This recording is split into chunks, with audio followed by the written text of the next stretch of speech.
Hi, Lake Grove family. Pastor Graig here with the Wednesday video devo from the Reservoir.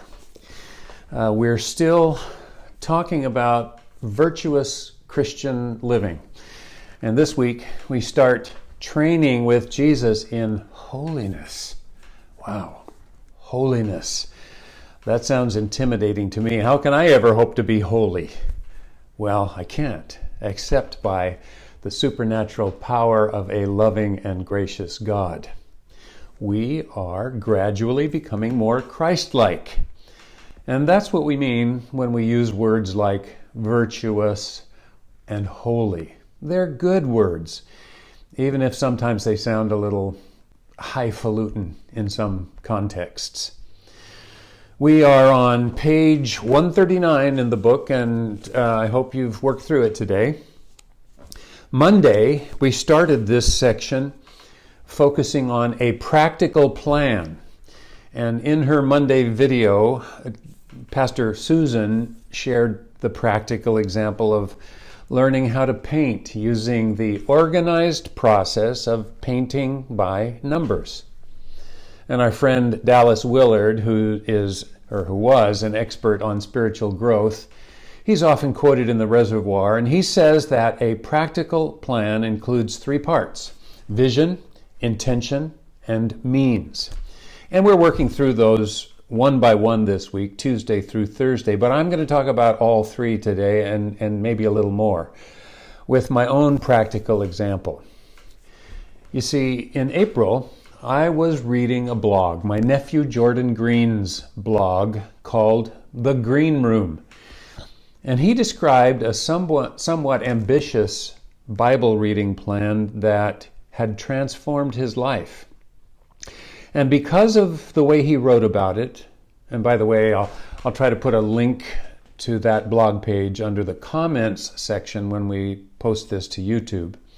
Because of what he said and because I trust my nephew, I adopted the vision of reading the Bible according to this plan.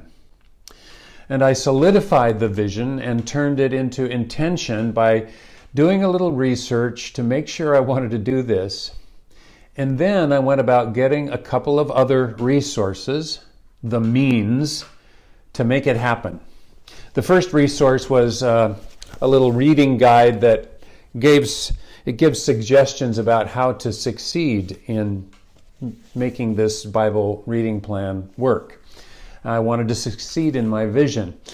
That little book also recommended a certain kind of Bible that I didn't have, which is rather amazing because I have a lot of Bibles, but I had some fun shopping and ordering a beautiful, large print, limited annotations, wide margin Bible in my translation of choice at this stage in my life. And I started reading 10 chapters per day. That is, one chapter each from 10 different books every day in an intentional order arranged by some Baptist Bible scholar.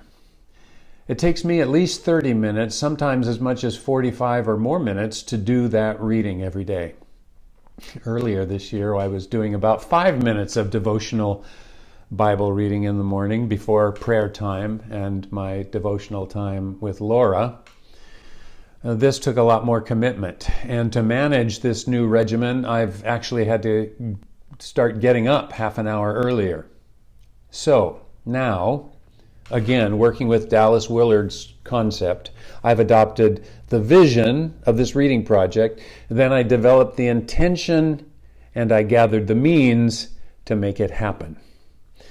I got physical resources as well as changing my schedule to make it happen. And now I am executing this practical plan. The plan's not much good unless you execute it and persevere at it. This particular plan is a natural for training with Jesus in holiness, constant Bible input. And every day, the first of the 10 chapters I read is from one of the Gospels. So I am reading the teachings of Jesus and I am observing the behavior of Jesus every day. So this is one good plan for training in holiness with Jesus. And I am loving it so far. I've been at it for about 5 weeks. It does take some commitment, as I said.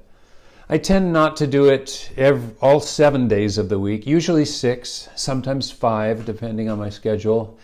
But wow, it is sure reviving in my consciousness lots of Bible reading and Bible study from years gone by. And I'm getting brand new insights as I make new connections at this particular age and stage of my life, and at this stage in the life of our church family.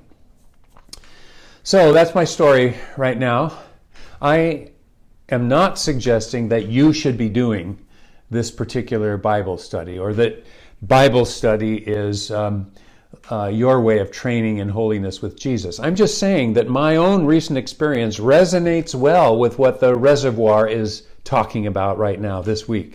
A practical plan that starts with a vision, gets going with intention, and uses appropriate means to execute some down-to-earth way for you to train with Jesus in holiness.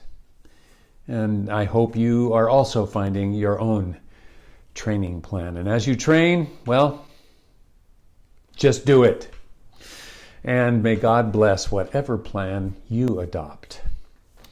Have a great day now. Amen.